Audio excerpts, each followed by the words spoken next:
ஒரு படத்தோட கதை கரு என்ன அப்படின்னு பார்த்துக்கிட்டிங்கன்னா, கலையரசன் வந்து ஒரு எழுத்தாளர். இவரோட கதைகள் எல்லாம் பார்த்துக்கிட்டிங்கன்னா, அவுட்டேட்டட் ஆயிடுச்சுப்பா அப்படின்னு வந்து எல்லாருனாலையும் ஒதுக்கப்படுது. ஸோ அதனால ஒரு செமத்தியான கதை பண்ணலாம் அப்படின்னு சொல்லிட்டு ஒரு த்ரில்லர் ஜானரில் ஒரு கதை எழுதுறாரு. ஸோ அந்த கதையில் ஒரு மாஸான ஒரு கில்லர் கேரக்டரை இவர் உருவாக்குறாரு. ஸோ இவர் உருவாக்கின கேரக்டர் மாதிரியே இவரோட நெஜ லைஃப்லேயும் ஒரு கேரக்டர் வருது.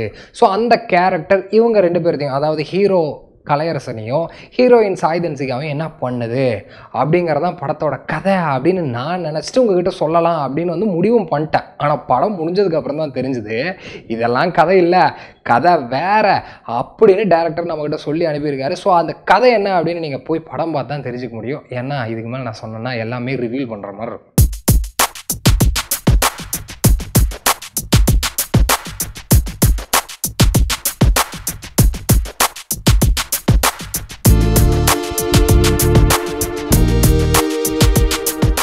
பர்ஃபார்மன்ஸ் வைஸ் பார்த்துட்டிங்கன்னா சாய் தன்சிகாலேருந்து ஆரம்பிக்கலாம் அப்படின்னு நான் நினைக்கிறேன்.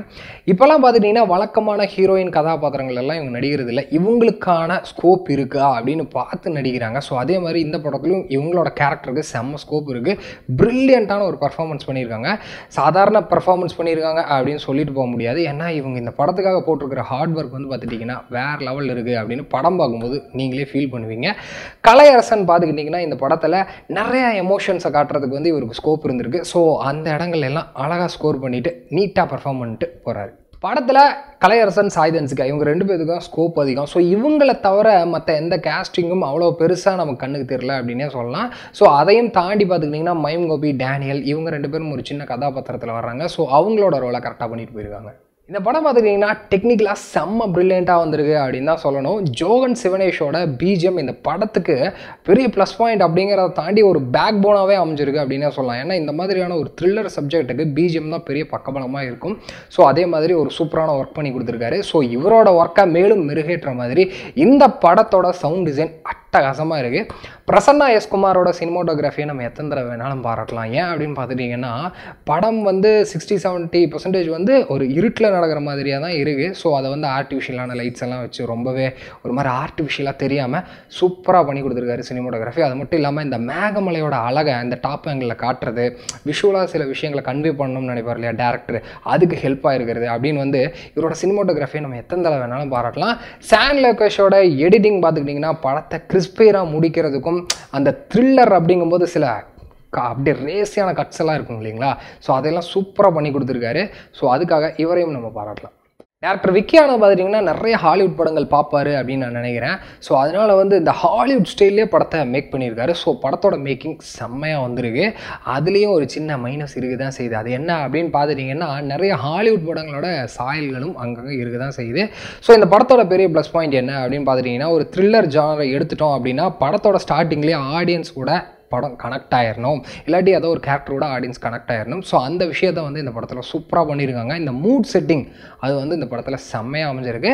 ஸோ படத்தை கூடயே தான் நம்மளும் ட்ராவல் பண்ணுறோம். படமும் கதையிலிருந்து எங்கேயும் தேவையில்லாமல் நகராமல் அந்த கதையிலேயே நகர்றது வந்து இந்த படத்துக்கு பெரிய ப்ளஸ் பாயிண்ட்டாக அமைஞ்சிருக்கு. ஸோ இதையெல்லாம் தாண்டி இன்னொரு பெரிய ப்ளஸ் பாயிண்ட் என்ன அப்படின்னு பார்த்துட்டிங்கன்னா இந்த கமர்ஷியலாக படம் ஓடணும் அப்படிங்கிறதுக்காக தேவையில்லாத சில திணிப்புகள் எல்லாம் கொண்டு வந்து உள்ளே சேர்ப்பாங்க. ஓப்பனிங் சாங் ஒன்று, டூயட் ஒன்று, கிளைமேக்ஸ்க்கு முன்னாடி ஒரு ஐட்டம் சாங் ஒன்று அப்படின்னுலாம். ஸோ அந்த மாதிரி கமர்ஷியலாக தேவையில்லாத எந்த திணிப்பும் இந்த படத்தில் இல்லாதது படத்தை வந்து ஒரு ஸ்பெஷலான படமாக மாற்றுது. படத்தில் கேரக்டரைசேஷன் எல்லாம் சூப்பராகவே வந்திருக்கு. ஆனால் படத்தோட நரேஷன் பார்த்துக்கிட்டிங்கன்னா கொஞ்சம் ஸ்லோவாக தான் இருக்குது அப்படின்னே சொல்லலாம். ஒரு கட்டத்தில் பார்த்துக்கிட்டிங்கன்னா இதுதானே நடக்க போகுது அப்படின்னு வந்து நம்மளே ப்ரெடிக்ட் பண்ணிடுவோம். ஸோ படமும் நம்ம ப்ரெடிக்ட் பண்ணதுக்கு தகுந்த மாதிரியே தான் ட்ராவல் ஆகும். ஆனால் கிளைமேக்ஸில் வந்து ஒரு சர்ப்ரைஸான ஒரு விஷயத்தை டேரக்டர் கொண்டு வந்து நம்மளோட ஒப்பீனியனை அப்படியே டோட்டலாக மாற்றிடுவார். ஸோ அதனால் படம் தப்பிச்சுக்கிச்சு அப்படின்னு சொல்லலாம். பொதுவாக ஒரு பயங்கரமான ஒரு மிரட்டலான உருவம் வந்து ஹீரோயின் எல்லாம் துரத்துது அப்படின்னா ஆடியன்ஸ்க்கும் அந்த படவெடுப்பு வந்து அப்படியே கிளைமேக்ஸ் கிட்ட நெருங்க அதிகமாகிட்டே போகணும். ஆனால் அன்ஃபார்ச்சுனேட்லி அந்த படவெடுப்பு இந்த படத்தில் கொஞ்சம் கம்மியாக தான் இருக்குது அப்படின்னு தோணுது. அந்த மிரட்டலாம் இன்னும் கொஞ்சம் ஹெவியாக இருந்திருந்தால் படம் வந்து வேறு லெவலில் போயிருக்கும் அப்படின்னே சொல்லலாம். அதேமாதிரி படம் சிம்பிளாக ஆரம்பித்து ஒரு சிம்பிளான ஒரு பயங்கரமான ட்விஸ்ட்டோட முடிஞ்சிருது அப்படின்னே சொல்லலாம். ஆனால் படத்துக்கு நடுவில் ஏகப்பட்ட ட்விஸ்ட் அண்ட் டர்ன்ஸ்லாம் வருதா அப்படின்னு கேட்டிங்கன்னா இல்லை அப்படிங்கிறத என்னோட பதிலாக இருக்கும். ஸோ ஜென்ரலாக வந்து ஒரு 4 சாங்கு 4 ஃபைட்டு அப்படி என்டர்டெய்னிங்கான ஒரு படமாக இருக்கணும் அப்படின்னு வந்து எதிர்பார்த்துட்டு போகிற ஆடியன்ஸ்க்கு இந்த படம் எந்த அளவுக்கு திருப்திப்படுத்தும் அப்படின்னு தெரியல. அப்படிங்கிறத தாண்டி இந்த படம் வந்து அவங்கள குழப்பறதுக்கான வாய்ப்பும் இருக்குது அப்படிங்கிறத வந்து நான் சொல்லிக்கிறேன். ஸோ ஓவராலாக இந்த படத்தை பற்றி சொல்லணும் அப்படின்னா ஒரு ரெஃப்ரெஷிங்கான ஸ்கிரிப்டோட ஒரு வித்தியாசமான படத்தோட வந்திருக்காரு டைரக்டர் விக்கி ஆனந்த். ஸோ நிறைய குறைகள் அப்படி அங்கங்கே இருந்தால் கூட படத்தை வந்து நம்ம கண்டிப்பாக பாராட்டலாம் அப்படின்னு சொல்ல தோணுது. ஸோ இந்த ரிவ்யூ உங்களுக்கு பிடிச்சிருந்தா லைக் பண்ணுங்கள், ஷேர் பண்ணுங்கள், மறக்காமல் பக்கா டிவியை சப்ஸ்கிரைப் பண்ணுங்கள்.